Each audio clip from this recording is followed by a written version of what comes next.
90-এর গণঅভ্যুত্থানের সময় হাসিনা বারবার এরশাদের সঙ্গে হাত মিলিয়েছে, একাধিকবার। জামাত 86-এর ইলেকশন করছে এরশাদের অধীনে। বেগম জিয়া বলেছিলেন তখনই তিনি আপসীর নেত্রী, এই স্বৈরাচারের, সামরিক স্বৈরাচারের সঙ্গে কোনো আপোষ নাই, ইলেকশন করেননি। যে কারণে 90 গণঅভ্যুত্থানের পরে এই যে জাতীয় বীর হিসাবে যাদেরকে দেখা, এই খোকন, ডাকসুতে তাদের কেন নির্বাচিত করেছিল? এই আপোষহীনতার কারণে। সেই জন্যে গণতন্ত্র প্রতিষ্ঠার যে সুযোগ আমরা পেয়েছি,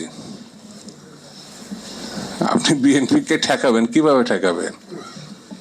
সাগর কখনো বাদ দিয়ে ঠেকানো যায়? বিএনপি তো সাগরের মতো, বিএনপি সাগরের মতো। জনাব জিয়া রহমান, শহীদ জিয়া রহমান, মানে একেবারে মানে স্বাধীনতার ঘোষক, রণাঙ্গনের যোদ্ধা, কি নিষ্ক্রোশ একটা চরিত্র। এই দল তার হাতে প্রতিষ্ঠা। বেগম জিয়া এটাকে রাজনৈতিক দল হিসাবে সামনে এগিয়ে নিয়ে গেছেন। এখন জনাব তারেক রহমান আমাদের আশা আলো দেখাচ্ছেন। সেই জন্যে যত বাধা বিপত্তি আসুক না কেন, ডিসেম্বর বা ফেব্রুয়ারি এর মধ্যে নির্বাচন হতেই হবে, হতেই হবে, এর সঙ্গে কোনো আপোষ নাই।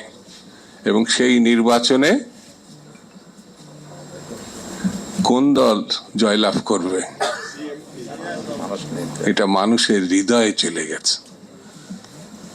দেশে আসছে শুভ দিন,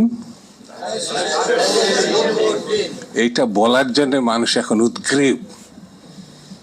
খালি একটা নির্বাচনের দিন চাচ্ছে, সেই দিনটা হলে রাস্তায় দেখতে পাবেন মানুষ কি চায়, রাস্তায় মানুষের দেখতে পাবেন।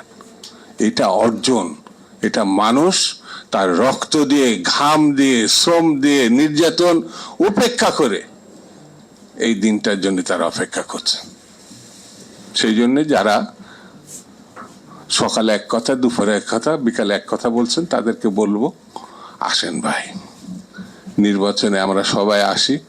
ত্রুটি বিচ্যুতির যদি কোনো ধারণা থাকে আসেন, আমরা বসে, এখনো তো আলোচনা চলছে, সংস্কারের কাজ চলছে না, সেখানে সবাই আমরা সমর্থন দিচ্ছি।